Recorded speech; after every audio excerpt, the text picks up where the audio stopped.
So Sword Soul has changed just a little bit because the deck got a slap on the wrist from the ban list with Strategist going to 2. Um, I'm not going to go over combos too much in this deck profile since I've already done that in my original Sword Soul deck profile, but I am going to go over what I'm running now and the deck list and kind of how it's changed a little bit. So I'm going to go ahead and get right into it. Tenyi Spirit Adhara, I'm still running one. I do know some people that are running the Tenyi variant of Sword Souls more on two of it. I personally think one is more than enough.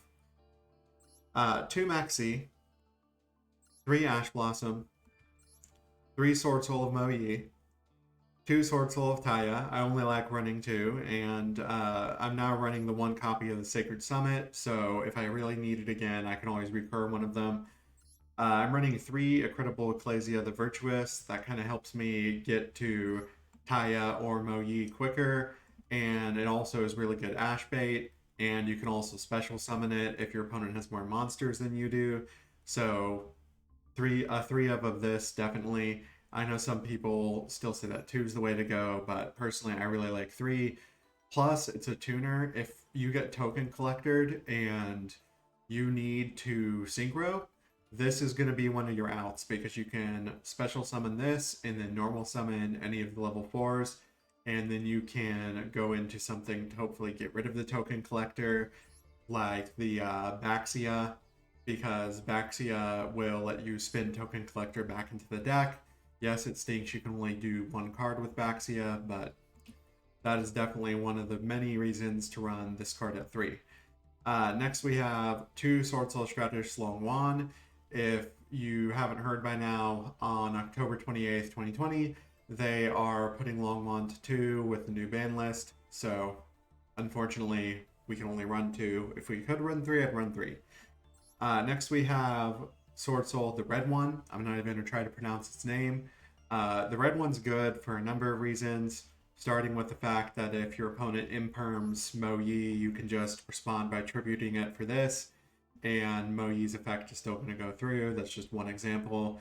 Also, he has a good destruction effect, so I do run the red one. Plus, when you synchro with him, you can also banish a card on the field or in the graveyard. So, really decent effects all around. Next, we're running two Tenyi Spirit Vishuddha. I think two is better than three. I think if you're going to need to bounce three cards, there might be another problem going on with the game state. I feel like two is consistent enough. Next, we have two Tenyi Spirit Ashuna. Once again, I feel like two is enough. I really don't feel like you're going to need to use this card more than twice. Next, we have Nibiru the Primal Being. We're running a one of it.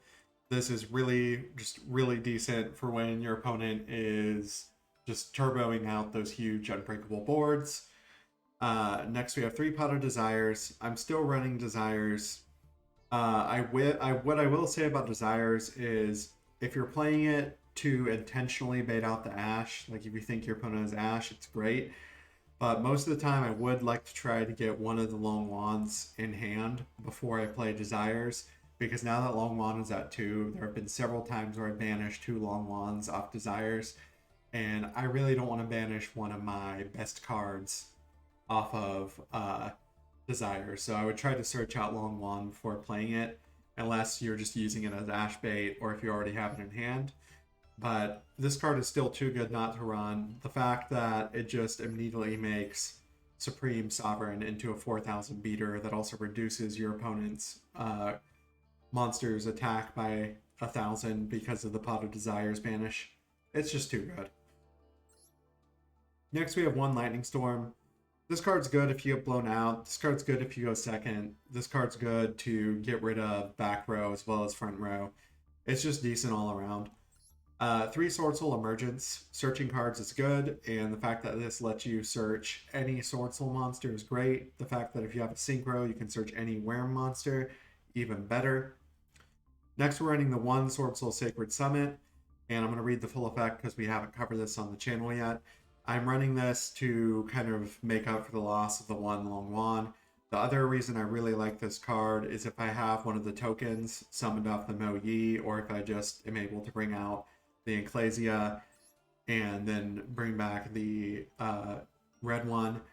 It's just really, really useful because there's no level limit on this. Target one sword soul monster in your graveyard, or if you control a synchro monster, you can target one more monster instead. And keep in mind, it says one sword soul monster. It can be one of the big guys if one of the big guys has been, successfully taken off the field. So you can bring back your big dudes with it.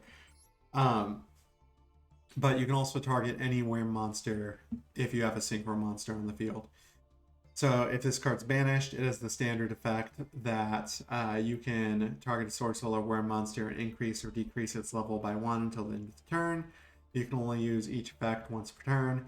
This card's mainly an extender. I don't really like opening this card, but sometimes it is pretty clutch. Next we have Two Called by the Grave. Just really decent all around. You really don't want to be ashed. You definitely don't want to be max seed. This deck getting max seed, you basically just have to pass at this point if you don't have the Called by.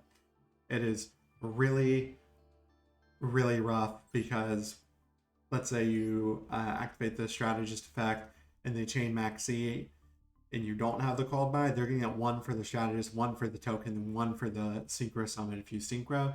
Do you really want to give your opponent 3 cards? I don't. So Called by is definitely needed. 1 crossout designator. Once again, this is mainly just to deal with Max C. You can also use it to deal with Ash Blossom. You can also use it during the mirror. You can also use it to deal with Lightning Storm or Imperm. This card's incredible.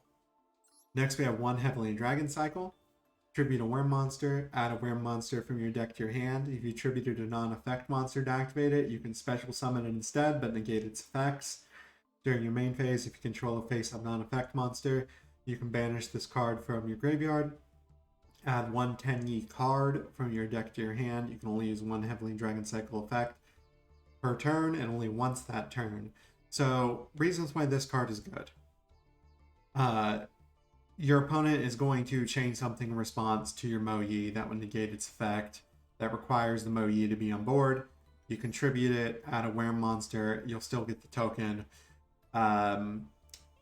You can, and after that, you can use, like this guy, you can just special summon him out because you have a non-effect monster token on field.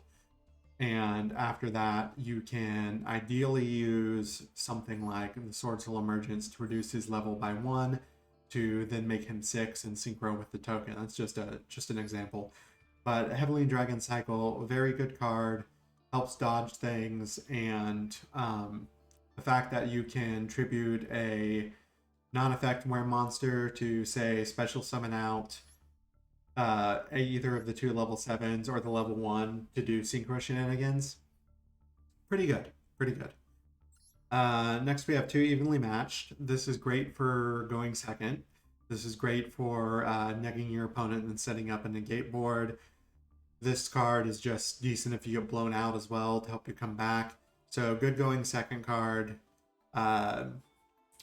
Pretty much mainly for going second, but sometimes if I get blown out and I have this card in hand, it has turned the game back in my favor. But if you're not worried about going second, you probably don't need to run this. 3 Infinite Imperm. Once again, really good going second card. Really good card all around. With so many things that have effect monster starters that give them advantage in the game state right now. Imperm's just too good of a card to only run 2. Next we have the 1 Sword Soul Blackout. I'm still only running 1. And that's it for the main deck. The extra deck, I believe, is the same as the last Sword Soul video I made, but I'm going to go through it real quick anyway. 1 Yazi Evil of the Yangzing. Being able to destroy itself and then destroy a card your opponent controls, pretty decent. And then the fact that you can special summon out just any worm monster from your deck in defense position, just great as well, because then you can do stuff like get a Mo-Yi effect. Crimson Blader. Crimson Blader is a great tech card. If you play this against Flunder, they basically can't get any of their tributes because they're all level 5 or higher. So Crimson Blader is really great. Also deals with Dark Magician. You won't really see that in Diamond, but it's really good to deal with that. Next we have 2 Baxia. This card is just too good not to run 2 copies of. The spin effect to put cards back in the deck is great. the switch it or another card out for a Wham in your graveyard is amazingly good. Next we have the one Boral Savage. Boral Savage is basically only going to come out with one negate, but being able to have this and the Dragite on the field, or the Grandmaster on the field, or the Floor on the field, like with the Boral Savage, is just really oppressive for field presence. And the fact that you can make Monk of Tenyi so easily, and then later on go into this guy and equip it to him, it's free real estate. It's just really good.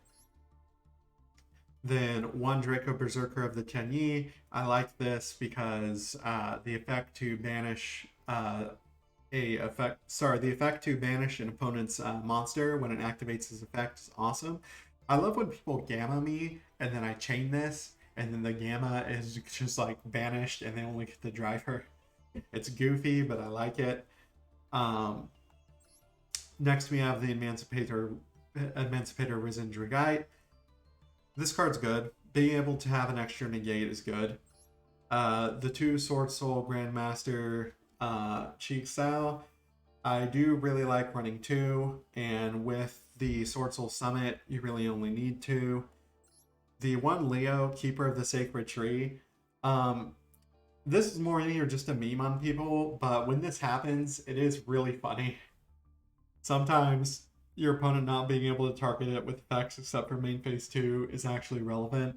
And what's even better is if you just need a beat stick, this is another beat stick. It's 3100, so I'm being a little bit memey with this, but I like it.